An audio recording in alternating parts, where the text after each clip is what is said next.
ओम नमः शिवाय। श्री शिव महापुराण वायवी संहिता पूर्व खंड 28वां अध्याय अग्नि और सोम के स्वरूप का विवेचन तथा जगत की अग्निशोमात्मकता का प्रतिपादन।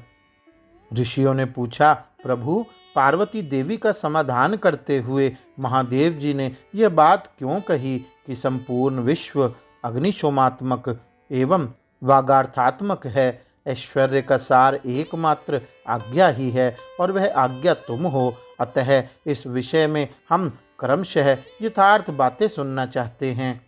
वायुदेव बोले, महर्षियों, रुद्रदेव का जो घोर तेजोमय शरीर है उसे अग्नि कहते हैं और अमृतमय सोम शक्ति का स्वरूप है, क्योंकि शक्ति का शरीर शांति कारक है।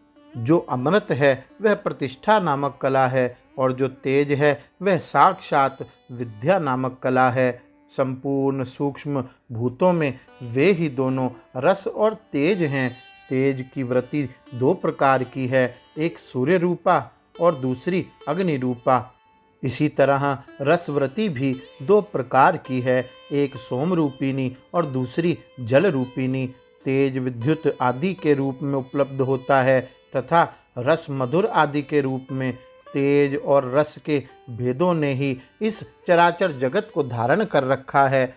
अग्नि से अमृत की उत्पत्ति होती है और अमृत स्वरूप घी से अग्नि की वृद्धि होती है। अतएव अग्नि और सोम को दी हुई आहुति जगत के लिए हितकारक होती है। शस्य संपत्ति भविष्य का उत्पादन करती है, वर्षा शस्य को बढ़ाती है। इस प्रकार वर्षा से ही भविष्य का प्रादुर्भाव होता है, जिससे यह अग्निशोमात्मक जगत टिका हुआ है। अग्नि वहाँ तक ऊपर को प्रज्वलित होता है जहाँ तक सोम संबंधी परम अमृत विद्यमान है, और जहाँ तक अग्नि का स्थान है वहाँ तक सोम संबंधी अमृत नीचे को झरता है। इसलिए कालअग्नि नीचे है और शक्ति ऊपर।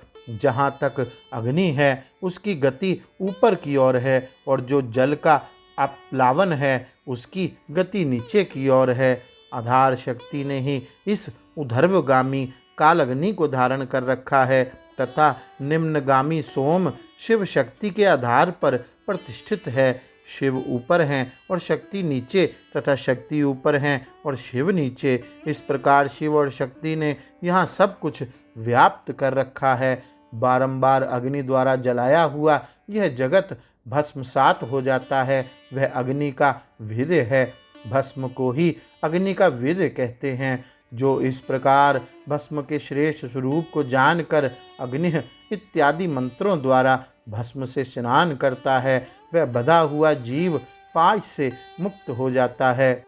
अग्नि के वीर्य रूप भस्म को सोम ने अयोग युक्ति के द्वारा फिर अपलावित किया, इसलिए वह प्रकृति के अधिकार में चला गया।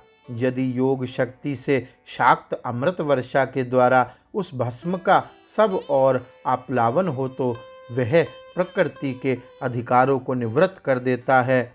अतः इस तरह का अमृत प्लावन सदा मृत्यु पर विजय पाने के लिए ही होता है। शिवाग्नि के साथ शक्ति संबंधी अमृत का स्पर्श होने पर जिसने अमृत का अपलावन प्राप्त कर लिया उसकी मृत्यु कैसे हो सकती है। जो अग्नि के इस गुह्य स्वरूप को तथा पूर्वोक्त अमृत प्लावन को ठीक ठीक जानता है, वह अग्निशोमात्मक जगत को त्याग कर फिर यहाँ जन्म नहीं लेता। जो शिवाग्नि से शरीर को दग्ध करके शक्ति स्वरूप सोमामृत से योग मार्ग के द्वारा इसे अपलावित करता है, वह अमृत स्वरूप हो जाता है। इसी अभिप्राय को हृदय में धारण करके महादेव जी ने इस संपूर्ण जगत को अग्निशोमात्मक कहा था। उनका वह कथन सर्वथा उचित है। गौरी शंकर भगवान की जय। ओम नमः शिवाय।